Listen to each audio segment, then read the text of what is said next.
অন্যদিকে পুলিশ প্রশাসনের বদল নিয়ে ফের সরব হয়েছেন মমতা বন্দ্যোপাধ্যায়। 3 দিনে 50 অফিসারকে বদলি করা হয়েছে, এমনই অভিযোগ নিয়ে আবারও সরব হয়েছেন মমতা বন্দ্যোপাধ্যায়। আবির আমাদের সঙ্গে রয়েছেন। আবির, আবারও মমতা বন্দ্যোপাধ্যায় তিনি সরব হয়েছেন আধিকারিক বদল নিয়ে।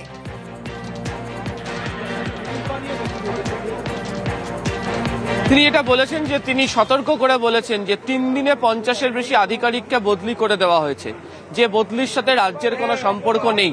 ভোট ঘোষণার কয়েক ঘন্টার মধ্যে সিএস, এইচএস, ডিজিদের বদলি করে দেওয়া হয়েছে।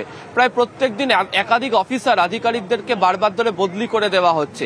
এখন যদি এখানে যদি কোনো ঘটনা ঘটে, রাজ্যে যদি কোনো ঘটনা ঘটে, তার দায় ইলেকশন কমিশনকে নিতে হবে। তিনি উল্লেখ করেছেন মোদি ভ্যানিশ কুমারকে নিতে হবে। তার দায় যেন কোনোভাবে রাজ্যের ঘাড়ে বা মমতা বন্দ্যোপাধ্যায়ের ঘাড়ে বা তৃণমূল কংগ্রেসের ঘাড়ে যেন চাপিয়ে না দেওয়া হয়। এবং তুমি জানো যে গত 3 থেকে 4 দিন ধরে তিনি এই প্রসঙ্গ নিয়ে বারবার ধরে সরব হয়েছেন এবং যেভাবে কমিশন বারবার ধরে একাধিক অফিসারদেরকে বিভিন্ন জায়গাতে নানা রকম ভাবে বদলি করছে, সেই বদলির প্রয়োজনীয়তা কি রয়েছে তা নিয়ে তিনি সরব হয়েছিলেন এবং আজকেও সেই বক্তব্য ভবানীপুরের কর্মী সভাতে বাকিদের কাছে তিনি উল্লেখ করেন।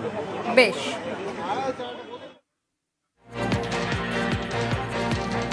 একাধিক বিষয়ে নির্দেশ দিয়েছেন মমতা বন্দ্যোপাধ্যায়। পাশাপাশি আমরা জানি আগামীকালই সাপ্লিমেন্টারি তালিকা প্রকাশ করবে নির্বাচন কমিশন।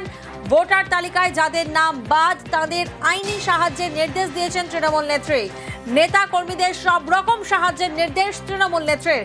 জ্বালানির দাম বৃদ্ধি নিয়েও বিজেপিকে আক্রমণ মমতা বন্দ্যোপাধ্যায়। ওরা গ্যাস দিতে পারে না, ভোটে গ্যাস দেয়, এমনটাই তোপ দেখেছেন মমতা বন্দ্যোপাধ্যায়। পাশাপাশি পুলিশ প্রশাসনের বদল নিয়েও সরব হয়েছেন মমতা বন্দ্যোপাধ্যায়।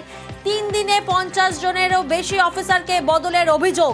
কিছু ঘটলে দায়িত্ব মোদি ভ্যানিশ কুমারের বলে তোপ মমতা বন্দ্যোপাধ্যায়। বিজেপি নির্বাচন কমিশনকে তোপ তৃণমূল নেত্রীর।